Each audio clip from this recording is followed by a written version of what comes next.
Hello everyone, welcome to my YouTube channel. आज मैं आपको पार्ट 4 ऑफ द लक्ष्मीकांत पढ़ाऊंगी, जिसमें हम फीचर्स पढ़ेंगे इंडियन कॉन्स्टिट्यूशन के, जो हमारे JKSSB JKPSC असिस्टेंट रजिस्ट्रार के सिलेबस में है। एंड इवन कोई भी हम कम्पिटिटिव एग्जाम्स देते हैं तो लक्ष्मीकांत हमारे लिए बहुत इंपॉर्टेंट बुक है पढ़ने के लिए। So let's start.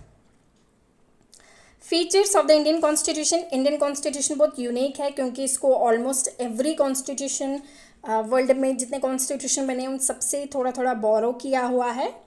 तभी जो हमारा कॉन्स्टिट्यूशन है बाकियों से अलग है।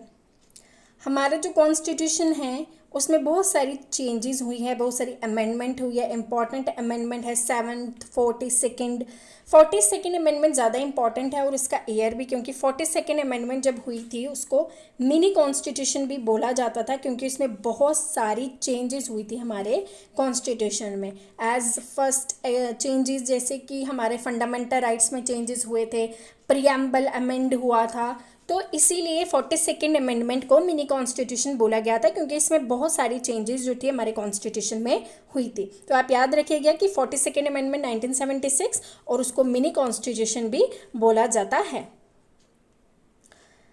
अब मैं आपको कुछ बेसिक स्ट्रक्चर जो डॉक्ट्रिन है हमारा कॉन्स्टिट्यूशन का, कि वो कैसे आया उसके बारे में बताऊंगी, और आर्टिकल 368 क्या है उसके बारे में बताऊंगी। फिर आपको ये केशव नंदा भारती केस, ये सब केसेस समझ आएंगे जब आप इसको आर्टिकल 368 को पढ़ोगे, फिर आपको ये सब समझ आएगा। So let's start from the article 368। Article 368 क्या है? एक कॉन्स्टिट्यूशनल अमेंडमेंट पार्लियामेंट को पावर देता है कॉन्स्टिट्यूशन की, वो अमेंड कर सकता है कॉन्स्टिट्यूशन को, उसमें कोई चीज़ें ऐड कर सकता है या उसमें से कोई चीज़ें माइनस कर सकता है, in according with the procedure laid down in the article. Article 368 constitution power देता है पार्लियामेंट को कि वो इसको कॉन्स्टिट्यूशन को अमेंड कर सके, उसको उसमें चीज़ें ऐड कर सके और उसे रिपील कर सके। बट आर्टिकल 13 जो है वो लिमिट करता है, क्योंकि part 3 of the Indian constitution को टच नहीं कर सकते, क्योंकि वो फंडामेंटल राइट्स है। अगर उसमें कोई चेंजेस लाए तो वो डिक्लेयर किया जाएगा as null and void. First constitutional amendment act कब आया था? 1951 में फर्स्ट कॉन्स्टिट्यूशनल अमेंडमेंट आया था, जो कि चैलेंज किया गया था Shankari Prasad versus union of India case में। इसमें इस अमेंडमेंट को चैलेंज किया गया था on the ground that it ये वायलेट कर रही है पार्ट 3 को। पार्ट 3 यानी कि फंडामेंटल राइट्स को क्या कर रहा है? जो 1951 लैंड रिफॉर्म्स के लिए जो सबसे पहले कॉन्स्टिट्यूशनल अमेंडमेंट आई थी, उसमें शंकरी प्रसाद वर्सेस यूनियन ऑफ इंडिया एक केस हुआ था, जिसमें बोला गया था कि जो 1951 अमेंडमेट आ रही है, ये पार्ट 3 यानी कि फंडामेंटल राइट्स को क्या कर रही है? वायलेट कर रही है, और इसीलिए इस जो अमेंडमेंट है इसको इनवैलिड डिक्लेयर्ड किया जाए। बट सुप्रीम कोर्ट ने क्या कहा कि पार्लियामेंट के पास पावर है अंडर आर्टिकल 368 कि वो अमेंड कर सकती है किसी भी पार्ट के कॉन्स्टिट्यूशन को, इंक्लूडिंग फंडामेंटल राइट्स। तो शंकरी प्रसाद केस 1951 के जो कॉन्स्टिट्यूशनल अमेंडमेंट है उसको चैलेंज करता है कि वो वायलेट कर रहा है फंडामेंटल राइट्स को। तो सुप्रीम कोर्ट क्या बोलती है कि पार्लियामेंट के पास अथॉरिटी है अंडर आर्टिकल 368 कि वो अमेंड कर सकती है कॉन्स्टिट्यूशन को, including fundamental rights also. Same ruling जो थी, जो सज्जन सिंह, यहाँ पे ये सज्जन है, सज्जन सिंह केस वर्सेस राजस्थान 1965 में जो हुआ था, इसमें भी फंडामेंटल राइट्स को वायलेट किया जा रहा था। बट इसमें भी सुप्रीम कोर्ट ने सेम चीज़ बोली है कि अंडर आर्टिकल 368 पार्लियामेंट के पास अथॉरिटी है कि वो कॉन्स्टिट्यूशन को अमेंड कर सकती हैं, इंक्लूडिंग फंडामेंटल राइट्स ऑल्सो। फिर थर्ड मोस्ट इंपॉर्टेंट केस आता है, जो है हमारा Golaknath versus state of Punjab 1967। Supreme court जो है अपने डिसीजन को ओवर रूल करती है, यानी कि जो उन्होंने शंकरी प्रसाद वर्सेस जो केस था उसको उन्होंने ओवर रूल किया, and even Sajjan Singh case को भी इन्होंने ओवर रूल किया। और ओवर रूल करके क्या बोलती है कि सुप्रीम कोर्ट बोलती है कि पार्लियामेंट के पास पावर नहीं है अमेंड करने की part 3 of the Indian constitution. क्या है? सुप्रीम कोर्ट कहती है कि पार्लियामेंट के पास पावर नहीं है कि पार्ट थर्ड यानी कि फंडामेंटल राइट्स को क्या कर सके, अमेंड कर सके। सुप्रीम कोर्ट कहती है कि आर्टिकल 368 प्रोसीजर बताता है कि कॉन्स्टिट्यूशन को अमेंड कैसे किया जाए, यानी कि आर्टिकल 368 क्या बता रहा है, ओनली प्रोसीजर, किसको, पार्लियामेंट को प्रोसीजर बता रहा है कि इसको अमेंड कैसे किया जाए कॉन्स्टिट्यूशन को, मगर उसको एब्सोल्यूट पावर नहीं देता कि कॉन्स्टिट्यूशन को अमेंड करो। बट फर्स्ट टू केसेस में सुप्रीम कोर्ट ने क्या कहा था कि आर्टिकल 368 पूरी पावर दे रहा है कॉन्स्टिट्यूशन को, वो चेंज कर सकता है, मतलब फंडामेंटल राइट्स में उसमें आ सकता है। बट अपना डिसीजन चेंज करते हुए गोलकनाथ केस में उन्होंने क्या कहा कि आर्टिकल 368 तो सिर्फ एक प्रोसीजर बता रहा है कॉन्स्टिट्यूशन अमेंड करने का, कोई पावर नहीं दे रहा वो पार्लियामेंट को कि वो अमेंड कर सकती है। तो यहाँ पे उन्होंने अपना डिसीजन को क्या किया था, गोलकनाथ केस ने चेंज किया था, सुप्रीम कोर्ट ने अपने डिसीजन को गोलकनाथ केस में चेंज किया था। फिर आते हैं 1971 में जब 24th कॉन्स्टिट्यूशनल अमेंडमेंट हुई थी। इसमें बोला गया था सुप्रीम कोर्ट के द्वारा कि पावर है पार्लियामेंट के पास कि वो चेंजेस कर सकती है फंडामेंटल राइट्स में भी। तो इस एक्ट में फिर से आ गया कि कॉन्स्टिट्यूशन को चेंज कर सकती है पार्लियामेंट, फंडामेंटल राइट्स के इंक्लूडेड भी। फिर उसके बाद आता है अपना important Keshav Nanda Bharati case 1973। Supreme Court क्या करता है, 24 कॉन्स्टिट्यूशनल अमेंडमेंट को रिव्यू करता है, जो कि गोलकनाथ केस को भी रिव्यू करता है। पार्लियामेंट के पास कोई पावर नहीं है कि वो कॉन्स्टिट्यूशन को अमेंड कर सके, बट डूइंग सो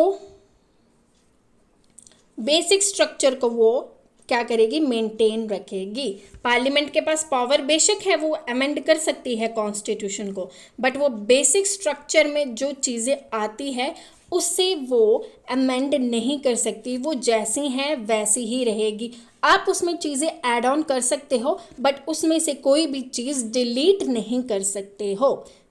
समझ आया क्या बोला मैंने बोला कि 1973 में जो केशव नंदा भारती केस आया था, उसमें सुप्रीम कोर्ट ने गोलकनाथ केस को रिव्यू किया और कहा कि जो पार्लियामेंट है उसके पास पावर तो है, अमेंड कर सकती है, वो कॉन्स्टिट्यूशन को अमेंड कर सकती है, बट वो बेसिक स्ट्रक्चर को मेंटेन रखेगी, वैसा का वैसा ही, वो जैसा है उसे वैसे ही रखेगी। उसमें चीज़ें ऐड ऑन कर सकती हैं, बट उसमें से कोई भी चीज़ को डिलीट नहीं कर सकती, वो जैसी है वो वैसा ही रहेगी। क्योंकि केशव नंदा भारती केस में बोला गया था कि अगर फंडामेंटल राइट्स को डिलीट ही करना है तो लोगों के पास अधिकार कैसा रहेगा, वो इक्वालिटी कैसे होगी, वो डेमोक्रेसी कैसे होगी। तो इसीलिए सुप्रीम कोर्ट ने अपना व्यू दिया, उसमें बोला कि पार्लियामेंट के पास पावर है अमेंड करने का, बट बेसिक स्ट्रक्चर जो है वो वैसा का वैसा ही रहेगा। अब पार्लियामेंट जो है वो अमेंड कैसे करती है, पार्लियामेंट अमेंड करती है कॉन्स्टिट्यूशन को through simple majority, special majority and through 50% of voting. ये है पार्लियामेंट का amending procedure. Keshav Nanda Bharati case के 13 जजेस थे। Basic structure which is of the opinion of the जजेस। अब बेसिक स्ट्रक्चर जो है, अब आप सोच रहे होंगे कि बेसिक स्ट्रक्चर जो है वो कहीं कॉन्स्टिट्यूशन में लिखा हुआ है। बेसिक स्ट्रक्चर कहीं कॉन्स्टिट्यूशन में नहीं लिखा हुआ है, ये एक डॉक्ट्रिन है, एक आइडिया है जो कि किसके द्वारा दिया जाता है, सुप्रीम कोर्ट के द्वारा दिया जाता है। Consisting elements such as democracy, इसमें कौन कौन से एलिमेंट्स हैं, डेमोक्रेसी है, रूल ऑफ लॉ है, secularism, separation of power and judicial review इसमें है, किसमें, बेसिक स्ट्रक्चर डॉक्ट्रिन में। उसके बाद इंदिरा गांधी केस में वर्सेस राजनारायण केस में फिर से बेसिक स्ट्रक्चर डॉक्ट्रिन को रिव्यू किया गया। ऐसे ही बहुत सारे जो केसेस हैं उसके बाद आए, but IR Kohle versus state of Tamil Nadu जो था वो उसने जो थी बेसिक स्ट्रक्चर डॉक्ट्रिन की डिबेट को ख़त्म किया था। अब basic structure of the Indian constitution कौन कौन से हैं, सुपरमेसी ऑफ द कॉन्स्टिट्यूशन, ये कॉन्स्टिट्यूशन जो है वो सबसे ज़्यादा सुप्रीम है, सबसे ज़्यादा ऊपर है। Indian democracy Republican and democratic form of government, democratic elected by the people, elections होते हैं जो secular character of the constitution यानी कि कोई भेदभाव नहीं है। फेडरल कैरेक्टर है यानी कि या हमारी जो इंडियन है वो क्वाजी फेडरल गवर्नमेंट है, quasi federal. Separation of power है, legislative, executive and judiciary, unity and sovereignty and individual freedom, that is fundamental rights given है इंडिविजुअल्स को। सो बेसिक स्ट्रक्चर डॉक्ट्राइन क्या था, उसमें डिबेट्स क्या थी, होप आपको समझ आ गया होगा। अब हम कुछ इंपॉर्टेंट केसेस पढ़ेंगे जैसे कि Minerva mill case versus union of India 1980। इसमें कॉन्सेप्ट ऑफ बेसिक स्ट्रक्चर और further develop by adding judicial review इसमें ऐड किया गया था। आपको ऐसे क्वेश्चन आ सकता है कि जुडिशियल रिव्यू जो है वो कौन से केस में ऐड हुआ था, तो मिनर्वा मिल केस में ऐड हुआ था। और बैलेंस बनाया गया था between fundamental rights and directive principle of the basic feature. अब क्या हो तो होलोरिन वर्सेस जैशिउला जो 1992 में केस हुआ था, इसमें फ्री एंड फेयर इलेक्शन जो थे वो भी डाले थे बेसिक स्ट्रक्चर में। इंदिरा सोहानी केस में क्या डाला गया था, रूल ऑफ लॉ जो था वो बेसिक स्ट्रक्चर में डाला था। और SR Bommai and union of state 1994, इनके ईयर याद रखना बहुत इंपॉर्टेंट है क्योंकि इनके ईयर जो है वो ज़्यादा पूछे जाते हैं। तो federal structure, unity, integrity, secularism, socialism, social justice, judicial review, ये सब डाले गए थे। कॉन्स्टिट्यूशन जो है इंडिया का वो सबसे लेंथीएस्ट कॉन्स्टिट्यूशन है वर्ल्ड का, डिटेल डॉक्यूमेंट है। इसके ओरिजिनली ये आपको इम्पॉर्टेंट है याद रखना 395 आर्टिकल हैं जिसको 22 पार्ट्स में डिवाइड किया गया और उसके 8 शेड्यूल हैं। तो ये याद रखिएगा इसमें कितने आर्टिकल है, कितने पार्ट्स हैं। Sources of the Indian constitution, Indian constitution कहाँ से लिया हुआ है। गवर्नमेंट ऑफ इंडिया एक्ट 1935 में क्या क्या चीज़ें थी वो चीज़ें ली हैं। ब्रिटिश कॉन्स्टिट्यूशन से rule of law, single citizenship और legislative procedure, privileges, bicameralism. US constitution से लिए हैं फंडामेंटल राइट्स, तो आपको ये सब पता होना चाहिए। इरिश कॉन्स्टिट्यूशन से DPSP, directive principle of the state policy. Canada से federation with strong centre, Australia से कॉन्करेंट लिस्ट ली हुई है। तो ये सब चीज़ें जो है ये आपको याद होनी चाहिए क्योंकि आपको ऐसे भी कुछ पूछा जा सकता है कि फेडरल ये जो फंडामेंटल राइट्स हैं इसको कहाँ से लिया हुआ है, तो इसे यूएस कॉन्स्टिट्यूशन से लिया हुआ है। इरिश कॉन्स्टिट्यूशन से डीपीएसपी लिया हुआ है। तो आप ये इसको पढ़ लीजिएगा एक बारी अच्छे से।